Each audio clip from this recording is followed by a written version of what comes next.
कौमी क्रिकेटर्स के अगले सेंट्रल कॉन्ट्रैक्ट में रीड और वाइट बॉल कैटेगरीज खत्म करने का फैसला किया गया है। ज़राए के मुताबिक सेंट्रल कॉन्ट्रैक्ट रिवायती अंदाज में ए, बी, सी और डी कैटेगरीज में मिलेंगे।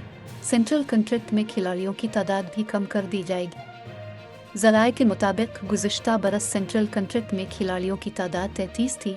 नए सेंट्रल कॉन्ट्रैक्ट में खिलाड़ियों की तादाद 25 से 26 रखने और सेंट्रल कॉन्ट्रैक्ट के मुआवज़ों में 100% से भी ज़ायद इजाफे की तजवीज़ है। ज़राए के मुताबिक तीनों फॉर्मेट्स की मैच फीस में मजमूई तौर पर 25% तक इजाफा किया जा रहा है, जबकि टेस्ट मैच फीस में 50% इजाफे की तजवीज़ है।